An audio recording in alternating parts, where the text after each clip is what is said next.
always fun to talk about Mount Vernon, and it's nice to be able to call Mount Vernon my hometown these days. One of the things that you'll see, of course, across the wall here is Mount Vernon's architectural heritage, broken up by the major themes that we have used to describe how the town developed. The Military Road era, which is our earliest era. The Cornell era goes with Railroad and with the Lincoln Highway era. And then the Ash Park District, which is on the National Register, Commercial District on the National Register, and the Cornell College Mount Vernon District, all in the National Register. It is rather frightening when you see the map Ed has here of our National Register districts. We've got about 70% of the town on the National Register, with a couple more districts I think yet possible to go. One of the reasons Mount Vernon is on the National Register of Historic Places, and it's because we have here well-preserved artifacts of our past, and that tell the real story of the development of the town and the Midwest, but also show many of the national trends very clearly. So we're going to start and just talk a little bit about architecture and history as they come together in this particular little spot. We're putting the microscope down on one little cell of American Midwest society, and we're going to see how these lovely places that we have reflect their time, and it's something about the story that they're going to tell us. The earliest settlement in this area is going to come after the area is cleared from Native Americans. The Sac and Fox will leave the area after the War of 1832 in Illinois, so it's going to be, they're already settlers in parts of this area who come across the river, hoping to squat or stake out their claims before the government actually surveys the land. But in this part of the state, we have two settlers, William Abbey, for whom Abbey Creek is named, and the Abbey Creek School, who settles on the west side of town, and then Daniel Seward Hahn, who settles on the south and east side of town. The Hahn property was pretty much where the quarry, the golf course are today. Both settlers found nice water in the small creeks and good timber, and of course very promising farmland. The town's going to come a little bit later. The first settlement in the area is going to be Ivanhoe. As people came up the river, they plotted little towns all the way along the Great Highway, which was the river. Settlers came in the area by coming up the Mississippi River and then getting off the boats at Muscatine, taking a short trip across what eventually becomes a cord road to the Cedar River, and then followed the Cedar River up. All of these tributaries into the Mississippi were highways up into the new available land. So they're going to come up the Cedar River, and Ivanhoe is projected to be a major city. It's laid out with streets, and actually lots are still available in the disappearing or disappeared town. So there's no good reason in the early settlement for a town on the location of Mount Vernon. Most of the early towns are river towns. And it is probably the result, Mount Vernon is probably the result of the first highway laid out in the state of Iowa. As statehood approached and a new capital is planned in Iowa City, there's concern about defense of the new capital against Indians who were still on the west. So we have the Congress appropriating money for what's called the Military Road. That's essentially Highway 1. Why the engineers decided, the Army engineers who laid out the road decided to go over the hill will probably always remain a mystery. There are a lot of hills between Dubuque and Iowa City where the highway was initially planned.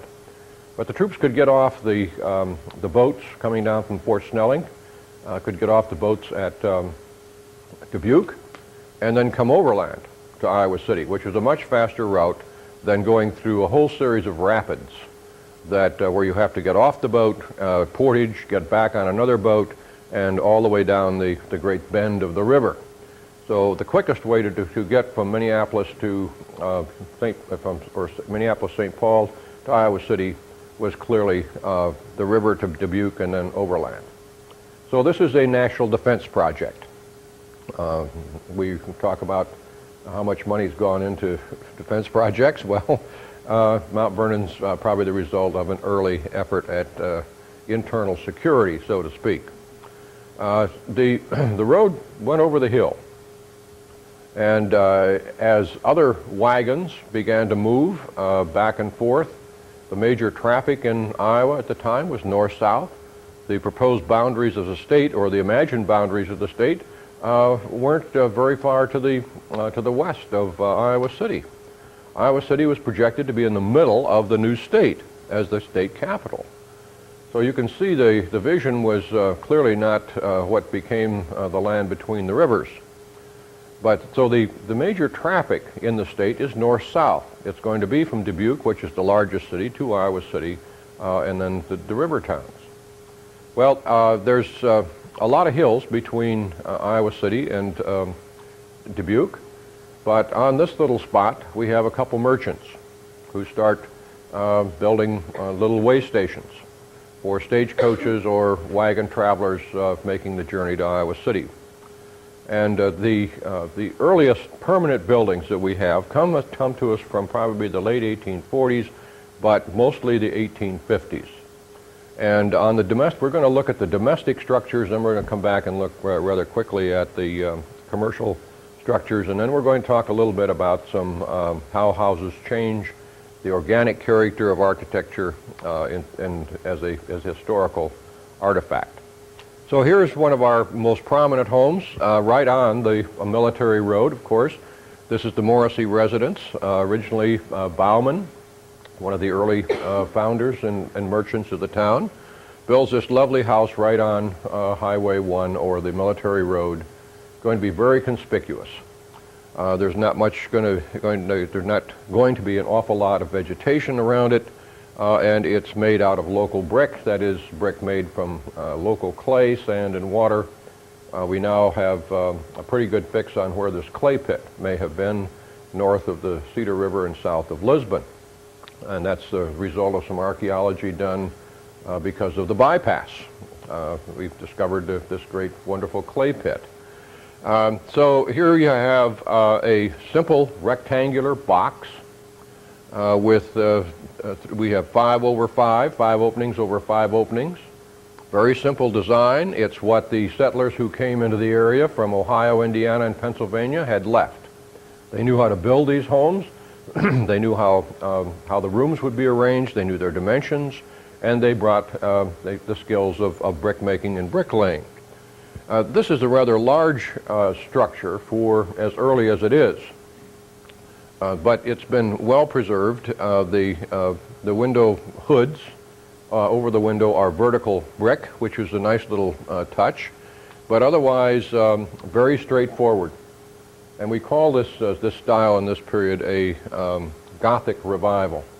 The porch is probably a little larger than it was originally, but its proportions are pretty good.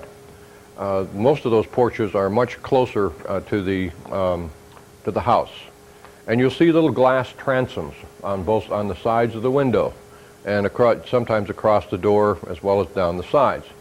One of the things that this structure does, or this style does, with all of its windows, is it provides the house with an enormous amount of light, even in the dark winters. Well, this is in some sense the grand version of the rectangular box, but we have all kinds of other illustrations of the box. Okay. See? I'm getting high-tech, folks, so you can hardly wait. This is the Albright house, owned by Booth currently. And the original house here is the same style, only it's 3 over 3. And the east wing here has been added. And we'll talk about that in a moment or two. But basically the same style of 3/3, center entrance, stairway is going to be to the second floor, and again, very little elaboration. This porch, I think, is about the right dimensions. They should be much shorter than the one on the Morrissey home. But you know, here again, wooden shutters, yes, louvers in the at the end of the building to let air in and out of the attics. That's all there. You can just take this wing off for a moment in your imagination, and this side of the house balances the other side. It's perfectly symmetrical. But again, it's a soft brick, and Albright was a bricklayer who came into the area very early and probably was responsible for the brick of most of the buildings through the 1870s. He clearly worked on College Hall and Old Sem, and again in the 1850s, and this building comes to us from the late 1850s. The same style. Here's another one. Of course, this is the Nelson Harrison home. And here we have the rectangular structure. Again, the wing to the right is added. But they have essentially a rectangular structure with 3/3, but instead of the doorway being in the center, as it is in the Booth building, it's on the right here. And it could be on the left, but it's on the right. And there's going to be a stairway, stairs hung on the inside wall to enter the second floor. But basically we're still dealing with the rectangular box and with very little ornamentation. Very straightforward kinds of construction that again reflect the past experience of the builders. We know that this house was built about 1860, and that the wing of the building to the south was built within 5 years, probably immediately after the Civil War. This is the Ashe estate. This is Reuben Ashe, who is going to sell off, his ancestors are going to sell off the land behind this house for the Ashe district. Ashe owned the property to the west and to the north of this house, as well as some property to the east. We know he sold off the property to the west to the college in the 1870s for what becomes Ashe Park and the athletic complex. We know that he was very unhappy about the coming of the railroad because it cut his farmland. Kind of short-sighted, but you know, he had to give up a bunch of land there. So it cut his property. But clearly Reuben Ashe was a very prominent farmer and landowner in the area. And the records are clear that the addition to the south was within a few years of the original addition, and you really can't tell any difference in the brickwork. It's the same clay, it's the same mason. Clearly Ashe had pretensions of a larger house, and this is what he did. So the rectangle again. And here's 3/3 with the center entry. This is, of course, just down behind or below the Video Village, the former Sun Building. And this is the home of Ada Sherwood, who was one of the early children born in this town. Her father was a very prominent merchant, Holman, who was one of the founders of the college, one of the founders of the Methodist Church, and one of the three men who laid out the city, plotted it into lots in 1847. So again, here you have almost 3 floors because using the hill, you can get some light on that lower floor, and many times those lower floors were where the kitchens were. That's if you got in the winter, the heat's going to rise and help heat the house from the wood stoves or coal stoves. Now this is the Ada Sherwood, Sherwood home, Jesse Holmes' house, and it's quite early.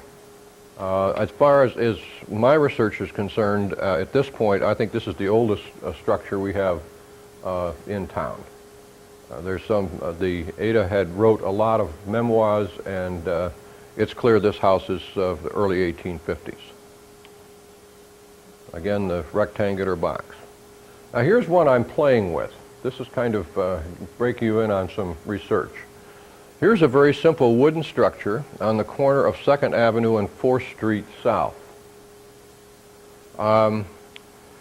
And I happened to run across in some Cornell research a copy of a deed where this house was owned by George Bowman, or this lot was owned by George Bowman. Now, if you look at this house carefully, it has the marks, again, of that simple rectangular style with a summer kitchen hung on the back, which is enclosed. But I think this is one of the early wood structures in the town. I haven't knocked on the door yet to see if I can go down the basement and see if we got hand-hewn timbers, but I will not be surprised. There are a number of places, of wood structures that have been covered over that I think may well be early wood structures. But again, it's a simple farmhouse. It would have been a farmhouse down that far from the main street. It's not in the original town, and it's not in one of the earliest editions. So, this is the fun of keeping at it, looking at these various homes. There may be one or two on the north side down towards the old railroad station on 2nd that I think may have some good stuff too. All right. Well, something's happened here between the 1850s and the 1880s. And I want to talk a little bit about the Victorian style. Most of what Mount Vernon has can be classified generally as a Queen Anne, variations of the Queen Anne style. I used to think, gee, here's this, you go over to Tipton, and Tipton has got, I used to call it Turret City. About every third house has a big turret on the corner someplace, and some of them are just absolutely elaborate. They're either round turrets or they're square turrets, but it's sort of a turret town.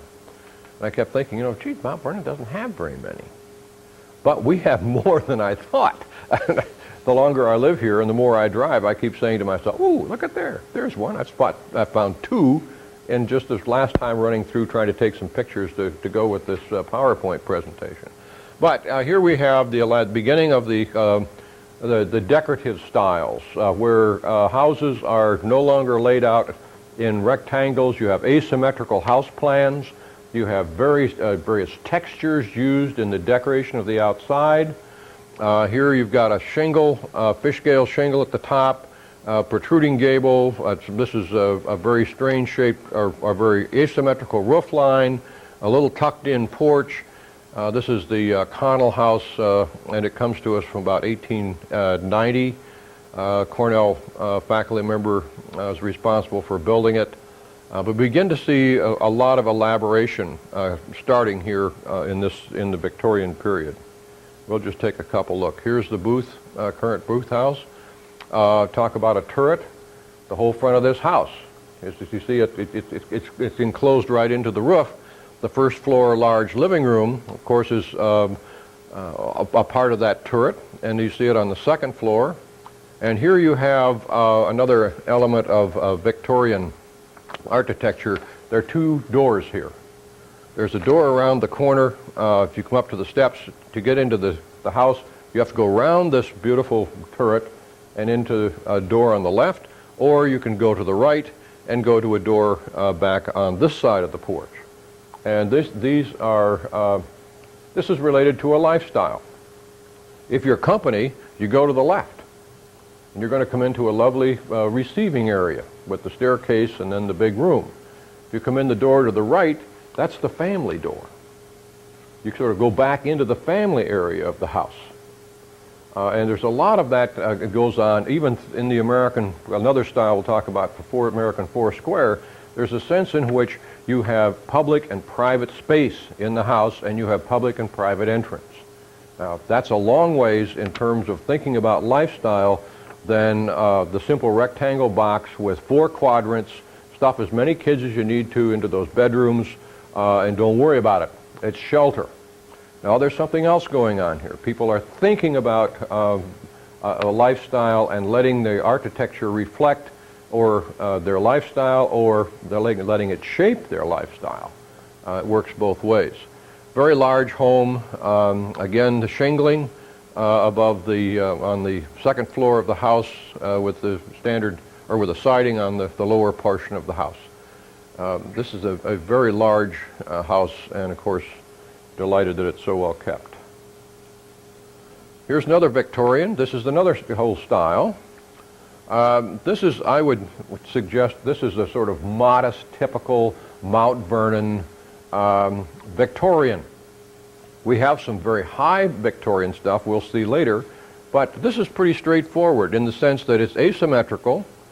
You have a bay window over here on the left, which is very Victorian and very Queen Anne. The attraction here is in this gable end, which is what you see with the shingles and they've been in the gable end here. In fact, Mount Vernon, a lot of the real charm of this town is in the gable ends of houses. And here's this delicate little porch, nice sense of entry here, good light. This is pre-electric era, and a little paint goes a long way here, helping us see the charm of these houses. Again, we have a regular siding, and then the fish scales broken by a banding, and then hoods over the windows of the bay, the chamfered bays. It's all very delicate, restrained, but clearly enough frou-frou, enough sort of enthusiasm that you know it's an attractive house. You know, the Victorians wanted you to see their house, and then they wanted you to come in, but on their terms, which we'll talk about later. Here's what is formerly the Garst house, and if you haven't seen this house, you may not recognize it. The porch has been restored, and it's an absolutely remarkable piece here. It's changed the whole complex. The visual impact of this house is almost a totally different experience. Remember, this is the one that had a cement porch and two wrought iron pillars holding up this huge overhang. There's no question but what that huge roof and overhang were integral to the house. And then suddenly you cut its legs out from underneath it and suspend it with toothpicks. And you had this feeling like, oh my gosh, I better keep moving because that sucker's going to just fall right off. I mean, the whole weight of the house seemed to be sliding into the street. And look at this. This is a lovely done job, but this is an enormous house. Complex roof line. Look at the back here, the sleeping porches. Another nice characteristic Victorian element. Little bay windows. The large windows set back into the roof itself. This is a very complex structure. And you'll notice this, Mount Vernonites, if you think about it. The Morrissey house on 3rd, down the hill, Dillard's, just down the hill on 3rd. Again, tucked back porch up into the roof, as this one does. There's another one that Halcomb used to own and Smith's owned on North 2nd Street. You know, again, once you start seeing this element, it's used frequently in Mount Vernon, and it's pattern book stuff. Yes? This is on the corner of 5th and 6th? 7th. 5th and 7th, north. Yeah. No, as I say, this is a whole different experience. It really is quite remarkable. The house has proportions. It sits there. It's sort of nestled into its site instead of sort of, falling into the street on both sides. I was really, Jim Engelbrecht worked on that porch. We didn't have the photographic evidence that we would have liked, but it clearly has all the lines of the house. And as I say, it just has changed the look of that house enormously. I don't know who the property owners are, but I certainly think I would like to remember them at... Steve Morris. Pardon? Steve Morris, M-A-U-R-I-C. Morris, Steve Morris. Very nicely done. It really makes a difference on that corner. Well, the big Victorian, or the high Victorian. Here's one of the highest, in some sense, Victorians. This, of course, is Plattner House, a music practice house at Cornell, with authentic Victorian colors, trying to give it some degree of exuberance. Porch above the porch, a turret which is round on the first floor and square on the other two floors. Pressed tin roof with cresting, all kinds of porches hung on the sides as well as in the front. Very complex house inside, huge stairways. You know, people just look at them today and say, my God, how'd they heat these things? They're just enormous open spaces, as well as many large rooms. This is clearly a Victorian, and it's a variation of Queen Anne. Margaret Keyes calls this a Jacobin Victorian house. I'm not sure. It looks like it's, well, we argue about styles all the time. Here's one of our turrets. This is Chris Stoltz house, again with a little porch above the porch. This is clearly the Victorian influence of the turret and the bay. Textures on the outside. Second floor is fish scale. The first floor is variated siding, arranged in slightly different fashion than just straight siding. There's a standard siding. As I say, that's a very modest kind of Victorian, and for the most part, Mount Vernon Victorian is quite modest and quite restrained compared to what you usually see in the catalogs. Now here's another house that, to me, has come alive. This is the Tuberty House on the north side. This has been painted white for years, and there's been an enormous amount of shrubbery and trees in this area. The new owners have painted this. It's dark. It's very dark, but it's for the most part, there's a lot of authentic Victorian in here, colors. But suddenly there's a house on that corner. In fact, I think right now that's probably one of the nicest corners in town. You've got Sargent's. We'll see their house in a minute on one corner. We've got the old Coleman house across the street and this house. And then the house on the other corner is very straightforward and not elegant at all. But there's a nice illustration there of different styles, different feelings to these houses. But this is an enormous house. And again, look at this complex roof line. Just imagine how many bundles of shingles there are in that house.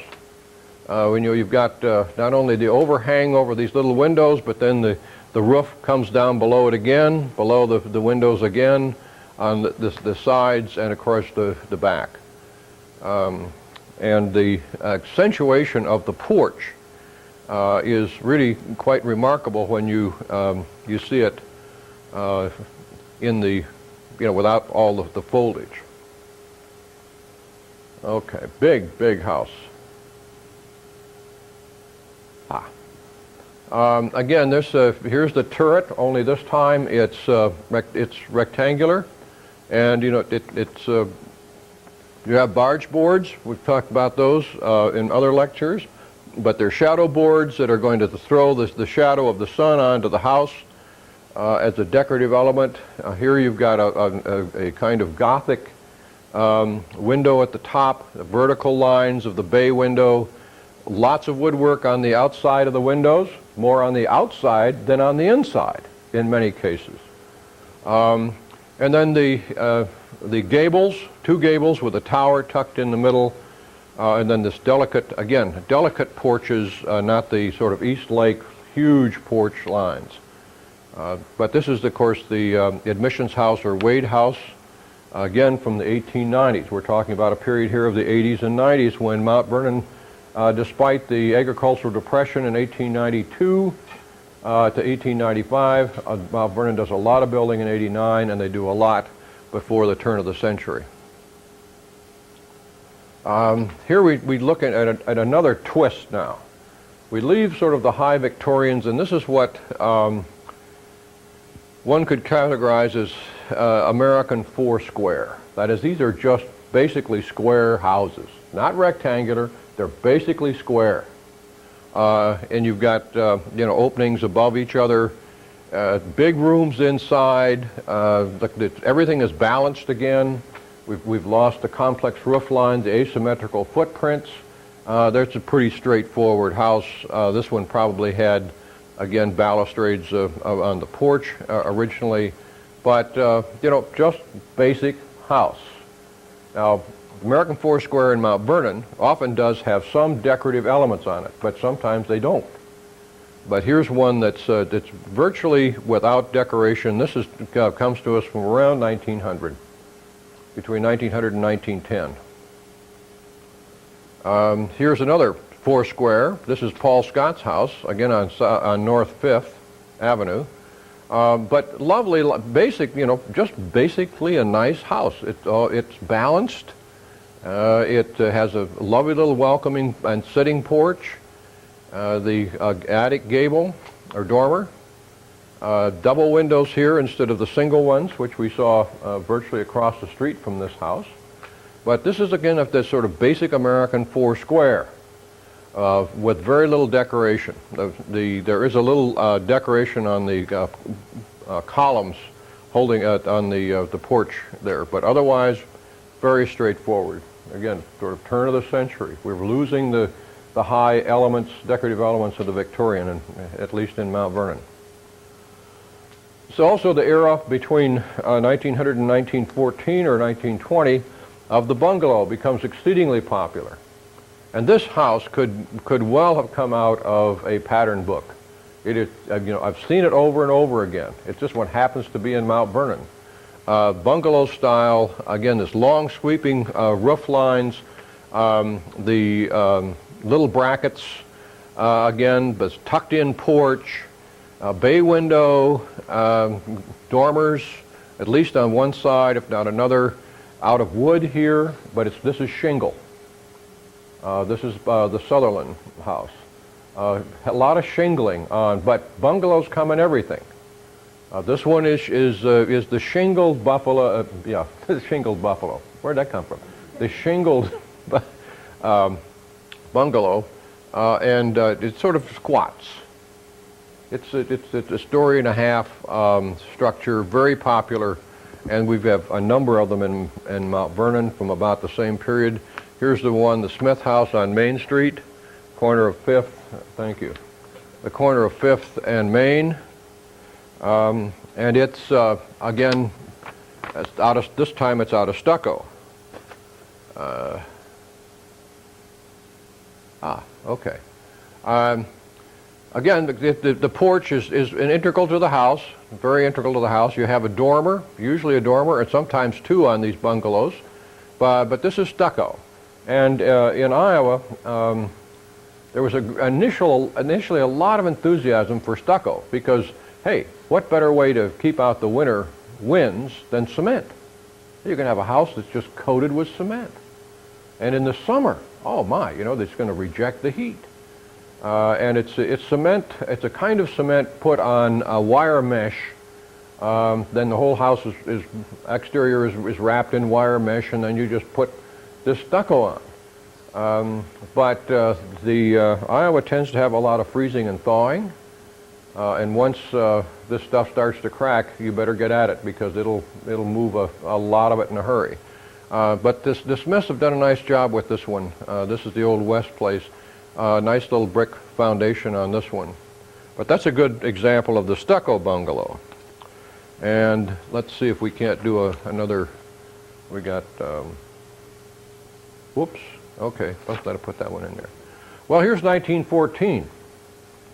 Again, we're moving into, this is kind of an interesting transition house to me. This is the Methodist parsonage right next to the Methodist church. You have a kind of parapet front here, almost a federal elements on the side. That is where the side of the house comes up, straight up, and the roof is below it. You can see here that these protrude above the roof line, so that the roof cuts along the edge here. A large house.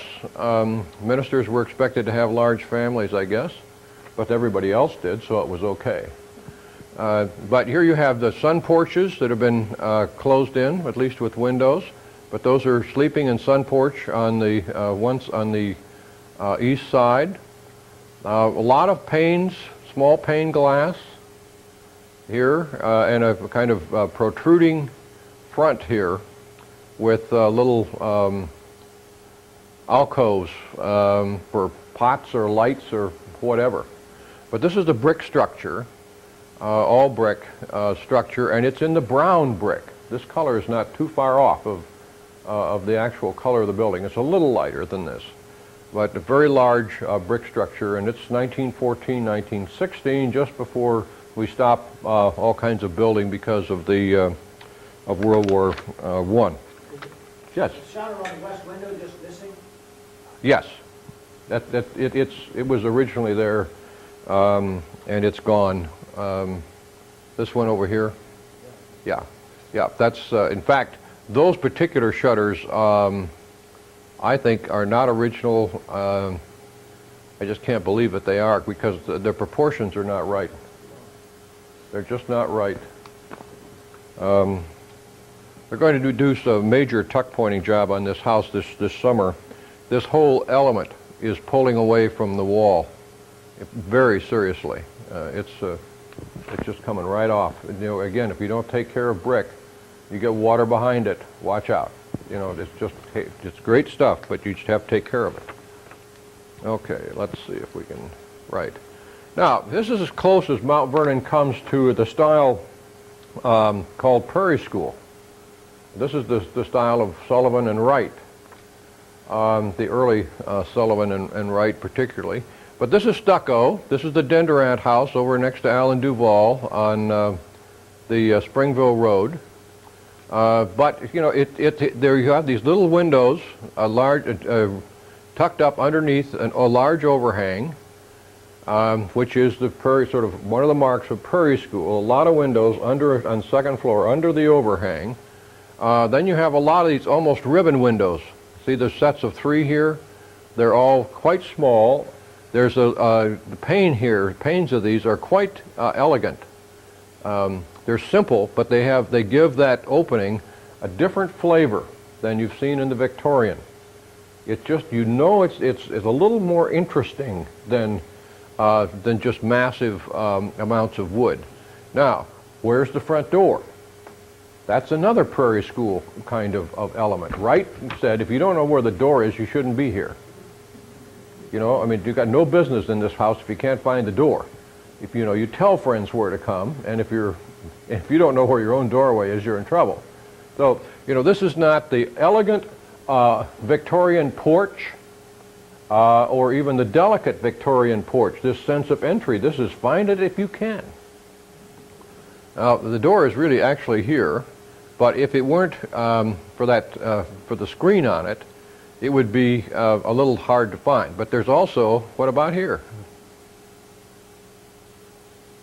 That's the main door. So again, this is then you have over here, which I couldn't get the other day with the digital camera. That's a curved element, a kind of almost balcony. It's not a balcony. It's just a decorative element, but it has a curve to it. And again, the sort of prairie lines tend to be flowing lines like the earth, like the gentle hills and you know. But this is as close as we come to a Prairie School style. But the elements are there. Notice the little ribbon windows again up in the gable dormer. Okay. Now, something else happens here. By the 1920s, Americans have lost their taste for the high Victorian. And the family size is decreasing. The bungalow, with its nice homey cottage feel, was still around. We'll still see some of them built in the 1920s. But Americans began to look at European styles, and we have this whole series of revivals in this country. We're going to see a lot of Tudor in the 1920s. That's timbered buildings. stucco or brick, but a lot of timbering on the outside. That's the Tudor style. We're going to see mission-style homes in Cedar Rapids, Italian-style homes in Cedar Rapids that are part of the prosperity of the 20s. Well, Mount Vernon's version of that, there are two here, but this is the Duval home, again on Springville Road, English cottage style. This is out of limestone, and it's Stone City lime. High-pitched roof. Lovely long windows here with little balconies on the second floor. Lovely sunroom over here on the side. And then again a kind of hidden entryway with very modest dormers. Now, this is the second home. There are two homes built within 2 years of each other. They're by an architect. They're by old J.W. Brown, which the firm is now Brown, Healy, Stone Sour, or whatever. I never can keep track of those guys. They keep changing chairs. It's always Brown. It's always been, anyway. J.W. Brown did this house, and this is this is probably the second house to actually have a garage built into the house. That's the 20s, and this English, or these European copying of styles often enabled architects to stuff a carriage house inside the house, so to speak. But you go around the driveway, the house is over on this side, the Dendrian house is on the left, and then this whole area underneath here is a large two-car garage. And it has the folding doors. Had the folding doors. They're still available. Alan just has taken them off and put on modern doors, but he's kept the doors. But this is, again, a copying of a European style, the cottage style. And it's lovely in stone. Now here's the other one from the same era. This is Prawl House. That Cornell now owns. Old Doc Prawl owned it for years, although he didn't build it. And this is the kind of Mediterranean copy here. Notice the strange little, and this is just a right angle, or 45-degree angle bay. It doesn't have three sides. It only has two. It's just a kind of a wedge that overhangs this almost arbor arrangement here that serves as a cover for the doorway.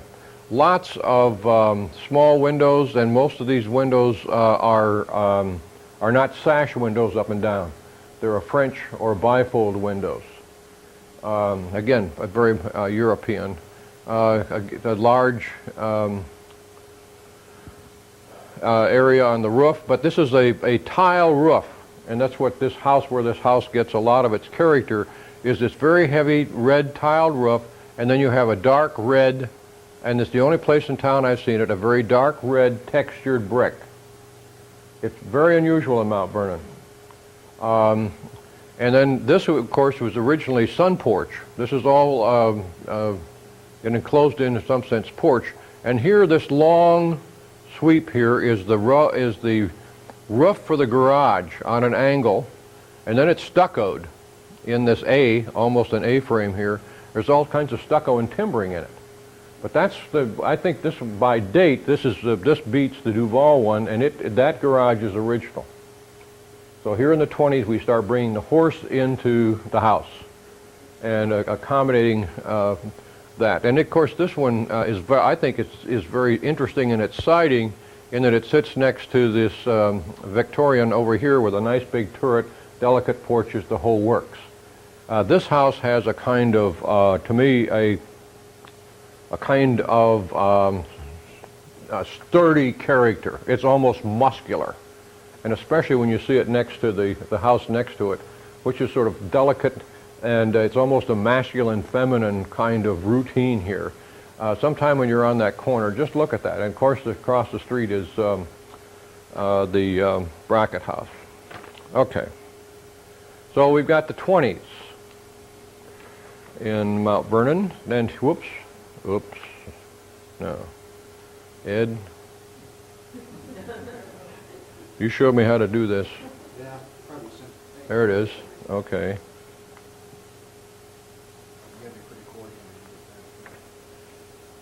Oh, thanks. Okay, just take her back one there.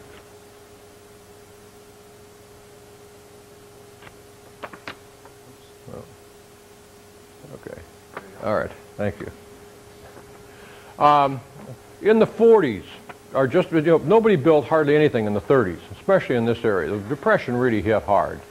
There wasn't much, if anything that got built, it was kind of a little, very small houses and a lot of them out of cinder block. But, there isn't much building after 1928 in this area. A big prosperity of World War I. We have these whole areas of Cedar Rapids being developed with really spectacular homes that are a lot of European copies, such as the area around Beaver Park, Forest Drive area. Some of that comes right out of the period between 1915 and 1925. Well, here by I think that I've got to double check this. This is a Hunter. This house I think is Lawrence Hunter House. It's owned by Geneva Mears. Had the large orchard in the back of it. But again, this is about 1940, and a very straightforward kind of architecture. It's local. There's no real style for this. It's brick. It's a nice red brick, but it's not the same brick as the Prawl House. Very functional. Kind of a 1940s austere, nice new house. It doesn't compel. It doesn't have any elements, decorative elements on it at all, except in some sense this very large, dramatic front entrance, which, in terms of the size of the house, one could suggest was probably not done by an architect. It's a little out of proportion, but it's again, it's what people were doing in the 40s here, either before or just after the war. I think this one is 39, if I'm not mistaken. One of those houses over there is. And here's another one that I've drive around this town and suddenly this one jumped out at me. This is really, late 1940s or immediately after the war. This is all shingled style all over the house, and you have this combination of limestone with this huge, massive limestone chimney, the very steep overhang here on the dormer. And then the other side of the house is almost proportionate. This on the other side. This wing is a little smaller. The narrow windows.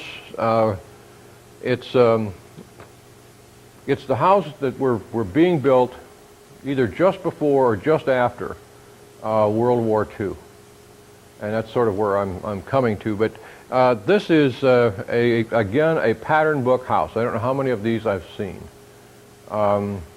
But it was something where you could buy the plans and you have somebody build it. And I've just, as I say, this building was owned by Mike Smith until recently. He just sold it, and I'm not sure who's got it, but I really would like to look at the abstract and see what I can find out on this one. It's faux characteristic and of building in that period. It's a lot of house yet. There's a lot of space in this house. It has the feel of the kind of hominess of the bungalow, and yet it has a kind of European flavor to it in its sharp roof lines and the limestone fronting here. But then again, the shingling, different textures, back to the Victorians, a kind of texturing of stone and shingle. Rather than just straightforward brick or the American Foursquare. Well, let's do a fast one on Main Street. Our oldest buildings are on the corner. The four buildings, or the three buildings on the corner of Highway 1 and Main Street are our oldest buildings. This was originally built as a hotel, and of course it's Karen Miller's owns it now. But it's built as a hotel, two-story building.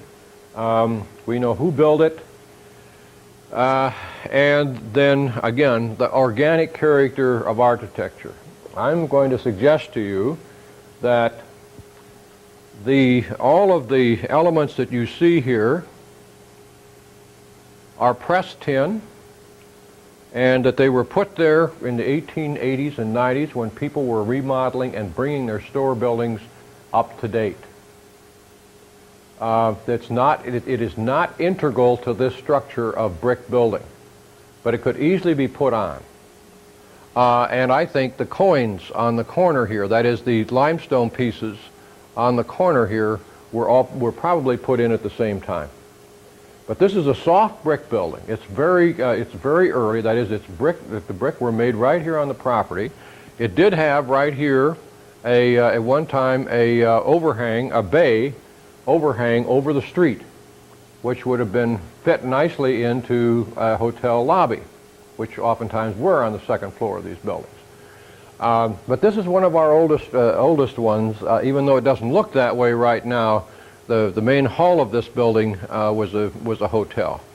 There's another possibility that this building was built out of wood and that it's covered with brick.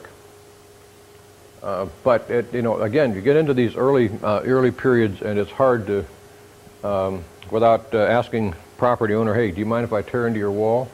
Or can I dig up your basement or something? Here's the other one across the street. Again, this building had a third floor on it. It was Mount Vernon's only three-story building. And again, it's soft brick. That's one of the reasons that people have painted this stuff over and over again, is they think that the problem is that the moisture is coming through the brick. So they're trying to seal the brick, and it doesn't work. But again, this is a soft brick building on a native limestone foundation. This is the limestone right out of the quarry, the local quarry, as is the one on the Big Creek Market. A three-story building, and the third story of this building was the community meeting room. Anything that went on in town that involved getting people together here in the 1850s through 1880 took place in the third floor of this building. There's a fire in the 1950s, and they never restored the third floor. And one of the few pictures we have of this building with three floors is the firemen coming out of the third-story windows. Otherwise, we really don't have a good picture of this building. We have a couple that look where you can see the building, but they're not really great. But this is a very old building, and the Masonic Lodge had its meetings up here in the third floor of this building. It was, as I say, really a community meeting room as much as any place in town. And Lee's across the street is also the third building. But I want to talk about this one. Here again, the fourth building. There was we know in the 1880s, there were a series of at least two disastrous fires. And one of them took this block. It was a wooden structure, wooden building in here. And after the fire, with insurance money, which I was surprised in 1880, people had fire insurance in a small town, but they did. And with a little help from a couple other new investors, this building was built, and it is by Cedar Rapids architect of Jocelyn and Taylor, who are a very prominent firm. Now, I want you to look at these lovely little brick areas. Here, with the and they run all. It's a string. It's a decorative course all through here. We're going to see those in another building. In fact, two more buildings in town that I think are probably Jocelyn and Taylor. But here, this was this is a merchant area, has been from the beginning. That is, originally the stores that were in here were harness and basically agricultural kind of hardware and harness stuff, all on this side of the street. But that building is from the 1880s, and it's Jocelyn and Taylor. Now, this is the Billy Bob Shepley building, and this is the result of a fire as well. This is one of the other fires. So we know that this building is a double store, or a building block. It was 2 stores with the stairway up the middle to the living areas on the 2nd floor. And I think if you look at a lot of the brick pattern up in here, I think it's also a Jocelyn and Taylor building, and I think I can prove it here shortly. If lest my records fall apart. But again, this is the result of a fire, and it's within a few years of the Randall building. It has all the same elements, same concept, that is of a merchant block, 2 stores joined together at the 2nd floor, but are pretty much together at the 1st floor, except for the stairway, which separates them and gives access to both sides of the building. Fires have been halfway good to Mount Vernon. I hate to say that, but a couple more and I think we'll have it made. Okay, here we have the insurance Dave Mott's building tucked in here next to Billy Bob's. Again, bank up at the top. This one, however, we see a different kind of brick work altogether. And it shows you can see the contrast between this building and this building right at this level. Here you've got a lot of limestone banding, and you have, this is terracotta brick. This is molded brick that's baked to very high temperatures, where this is the kind of standard American Mount Vernon brick on this building. There's a whole impact of technology here in the development of terracotta brick, and we've got it particularly over on what do I call it? Farm and Home Realtor. It's the old Kepler building, and maybe I've got a picture here of that.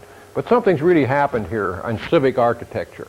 We're moving away from, again, the sort of rectangular stuff with limited kind of brick work and texture into something really quite different here. Of course, this has the terracotta down here on the 1st floor as well. A wonderful restoration job. It was nice to find all that behind the garbage that was there for many years. The Sun building, again, one of our classic restorations, or beautiful restorations, I should say.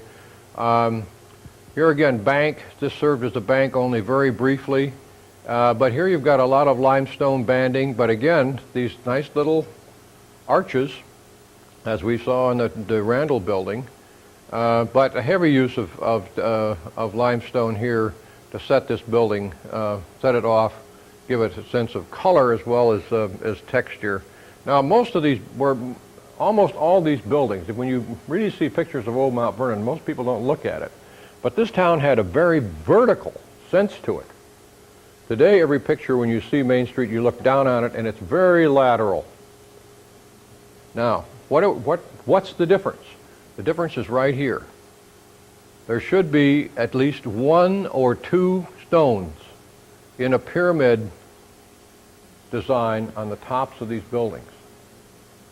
If you just let your mind wander, go back and look at some of the old pictures at the tops of the building, you notice all of them have a sense of verticality, a sense of finish where the eye goes up. And it makes when you see the whole street, it makes a considerable difference.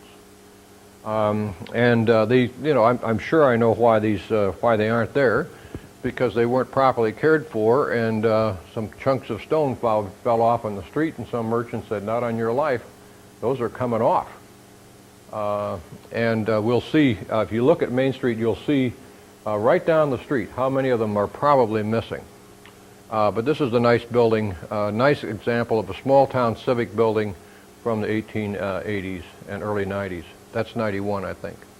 Well, here's 1905. This is Bauman's. Something is going on here. Look here.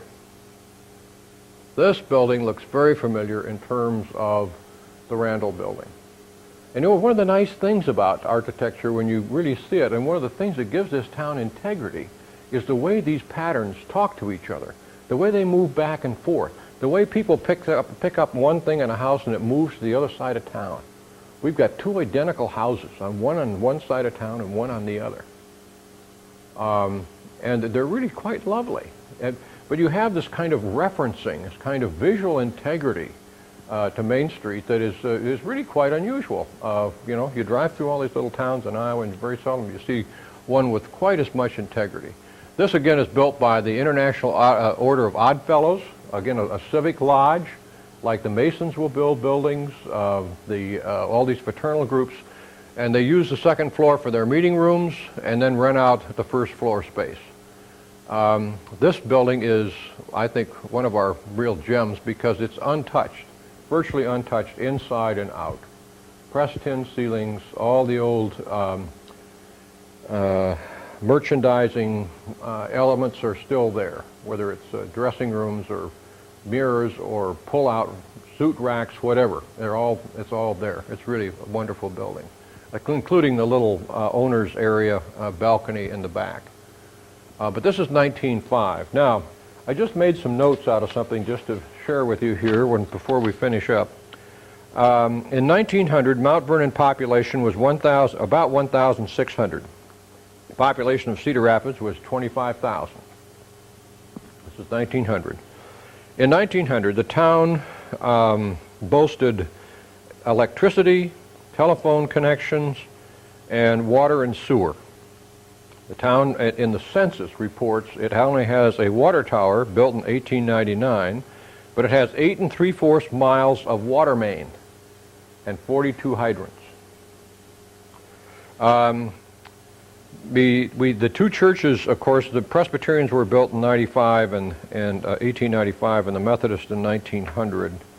The average value of a farm in Lynn County was $2,026. The number of farms in Lynn County was 3,567.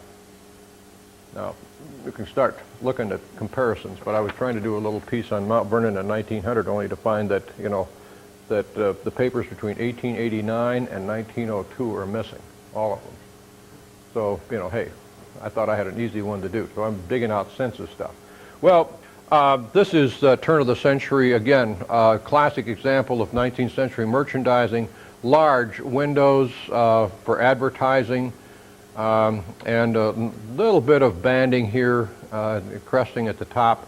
But again, sort of the last of the 19th century buildings. Okay. Now, just on the Civic, that's Civic. Just on the college side, of course, Old Sim. Straightforward again, just like the Bowman House or the Morrissey House. All these rectangular structures, straightforward buildings that are the same structures used for house, school, church, you name it. That same structure. It's just modified. We're playing with details. That's College Hall, of course, a little more elaborate, but again, just enlarge that rectangle. That stone is from the local quarry. All the limestone here on the bottom of that building. Very familiar with that. The brackets, incidentally, were added in the 1880s. They are not, you know, they're not there. I got it's got kind of fun issues. You know, do you take them off? They've been there since 1870, but they're not integral to the building. You know, what do you do with that? Hey, it's been over there 100 years. There isn't anybody alive who doesn't remember this building with brackets. If you take it off, what are you doing? I mean, again, this is very interesting kinds of issues that come with age. And the older I get, the more I realize that. King Chapel, of course, a lovely building, but this is all limestone from the local quarry that's now Nature Park. One of the interesting things about this building is the texture. Again, this is by an architect who worked in the Gothic revival idioms of the 1880s. This building comes to us from, starts in 1876, but it's not finished until 1882. College went bankrupt in the meantime, and all kinds of wonderful stories about King Chapel. But it's the Seth Thomas clock Was put in 1882. It's wound every week, and it's the longest running Seth Thomas clock in the U.S. It's still running from 1882. Bowman Hall, again, this is by the same architect as King Chapel. Again, this building had a beautiful East Lake porch on it, which we think someday will go back. There's at least part of a large gift to put the porch back on this building, which will bring that building into a horizontal mode rather than this sharp vertical modes. Again, here's a turret. It's a tower, I should say, with a dormer in it, and that's almost the signature of this architect. These sort of rectangular towers on the end of buildings, and then he's got a little piece at the top that are really a dead giveaway in terms of signature. Well, here's the Presbyterians, 1895. That's Stone City lime. Again, the use of the large arches. This building has a Roman feel to it because of these large open arches, where the building across the street has very clearly a Gothic sense to it. The verticality, the sharp angles over the peaks over all of these arches are clearly a kind of Gothic element. Okay, now here's 1925. We talked about copying European styles in homes. Well, this is the style of a lot of academic buildings built in the 1920s. Now, the 1920s were across the United States. Higher education expanded greatly in the 1920s. The first major expansion in state universities as well as private. And you'll see a lot of buildings like this. This is W.J. Brown as well. But it's a classic kind of Beaux Arts style. It's a style that uses all kinds of classic elements. It goes back here. You've got little urns from a kind of Roman and Greek period. These columns here out of stone. If you could see the tops of the columns where the capitals are, you'd see that they're very Greek. You've got keystones in all these arches, which again is an old element. And on the side, well, there's a decorative element in here. This whole area, which is to be the center, the sense of entry, has classic designs from the Greek and Roman period. You'll find them on the east end of the building as well. But notice here we're using a Roman open arch and then a rectangular window. Now here's a case. We're going to talk about windows and how important they are. Look at the panes here. We've got 6/2, or is it 9/2? It's 9. Yeah, I'm going to say I thought it was 9/2. 9/2. And when you see the whole line of these windows, they give the building a sense of delicacy. They divide up visually. They divide the large space into equal units. And if you had until last week, they had not put these windows in. They had just had storms on there, so they could work inside all winter. And when I wished I had, I got this. I was so excited that they really got these panes back. But I wished I'd taken a picture when they weren't, because you have this sense of pigeonholes. They're just windows, but they're just sort of open spaces, and it was like looking at a corpse. And suddenly, here we have the delicacy of this building put back. Another element you'll see changed in this. This is not a change in element, but the element you will see changed from the street is up here. There's now a tower, a short tower, which has to do with mechanical equipment, and it has a nice little four-sided cap to it. It's really better than I thought was going to happen. Okay, I forget I'm on the air. All right, here we go. we're just going to, now I want to tell you a couple stories about the organic character of buildings. Now here is, of course, a very familiar structure. Now most of the pictures we have of Main Street have this, we can always spot this building because of this overhang. It's the only one left.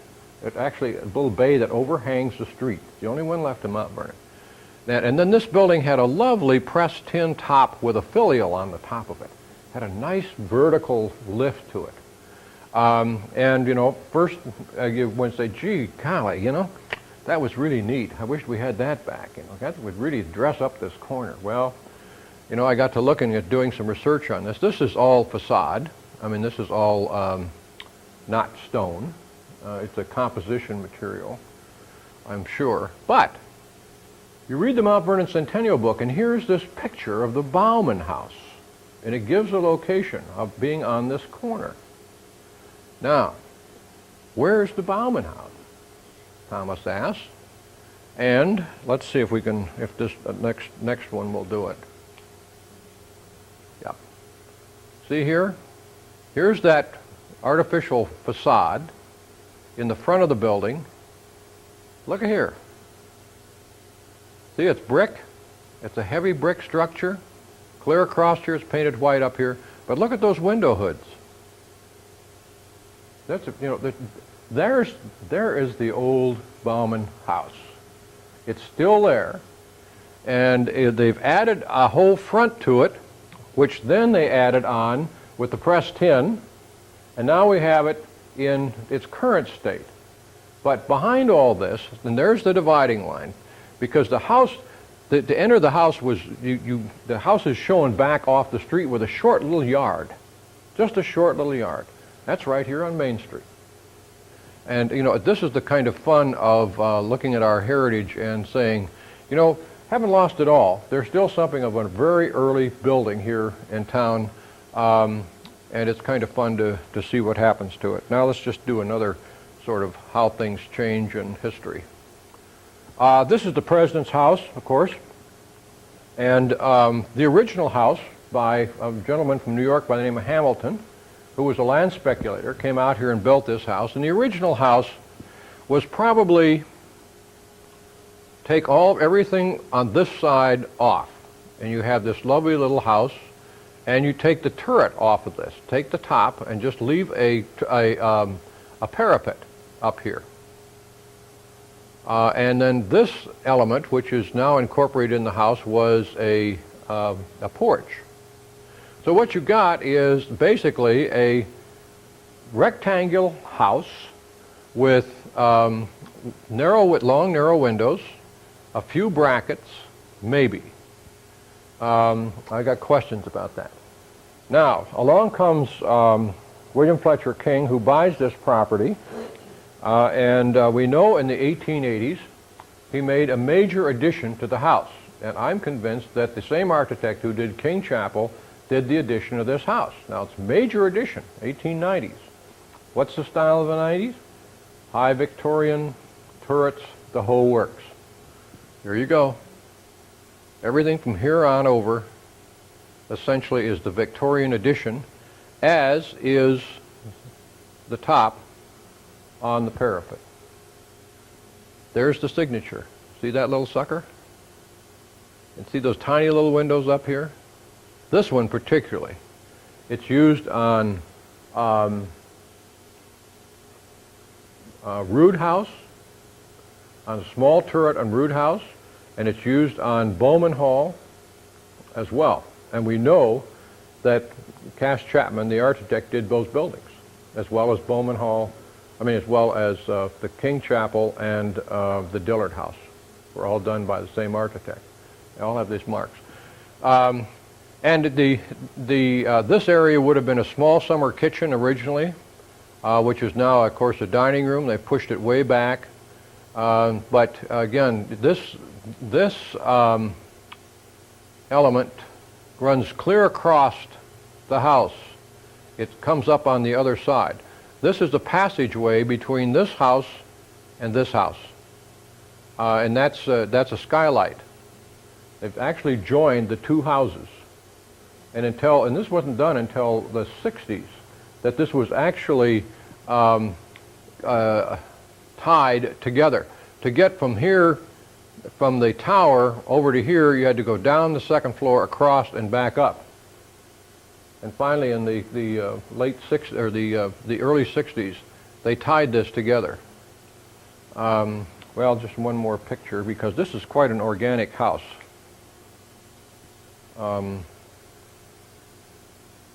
Whoops.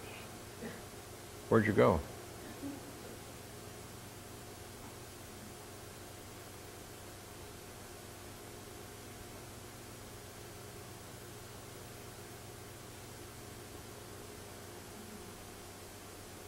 Yeah, here we go. Don't give me the coordination stuff. Okay. Here's again the president's house with now the new porch.